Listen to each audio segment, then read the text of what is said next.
One thing I've noticed about dog trainers through interacting with them, through personal encounters, dog trainers that I know, dog trainers I follow, dog trainers I talk to through social media, is that there are two kinds of dog trainers. You've got your dog trainers who are very cocky, not necessarily arrogant to the point where they're obnoxious, but they're very, very confident, and they almost put themselves on a bit of a pedestal, right? These are the trainers that the know-it-all dog trainers. These are the dog trainers that have all the answers.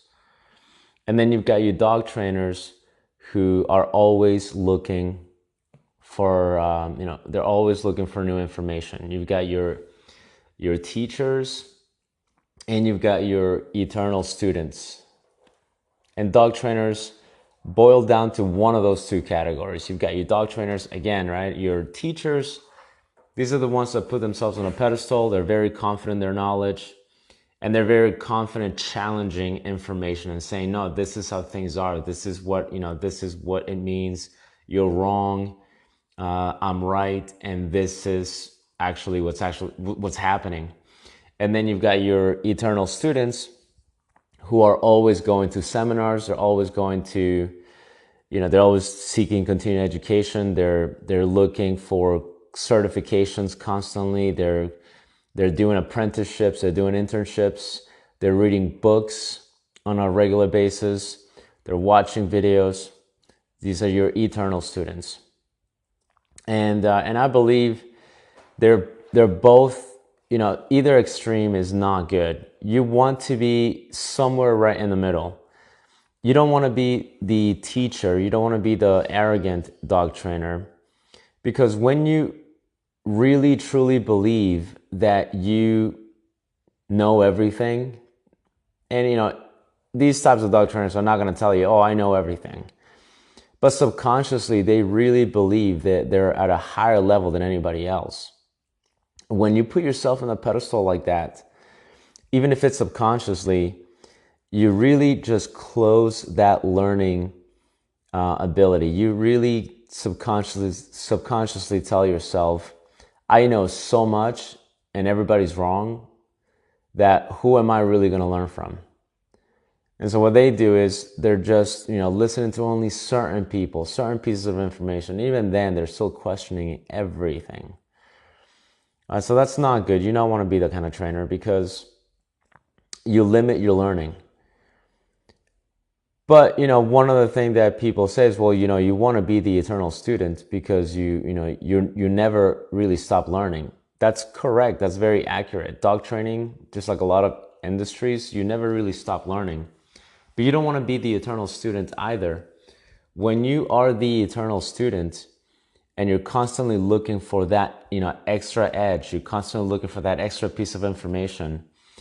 The only problem with having that mentality to an extreme is that you don't give yourself enough credit for the things you do know. You don't have that confidence as much, at least. You're questioning yourself. You're double, second guessing yourself. And you're always looking for validation. You call people that you know, you message people that you know, and you're constantly trying to validate your knowledge. You're constantly trying to double check, and you're going, hey, I have a question. What do you think about this? And then when you're told the answer, you're like, I thought so too. I was thinking about the same thing. So the problem with being the eternal student is that you subconsciously tell yourself you know very, very little, when in fact you probably know a whole lot. So where you want to be is right in the middle. You want to have the confidence to know, to know that you actually know your craft. But you also want to be humble enough to know that there are a lot of things to learn. And you want to be right there in the middle. You don't want to be the arrogant teacher who thinks everybody's wrong, but you don't want to be the eternal student who's always, second guessing himself. So right in the middle, that's the type of dog trainer you want to be. And you have to evaluate yourself constantly. I have to evaluate myself constantly.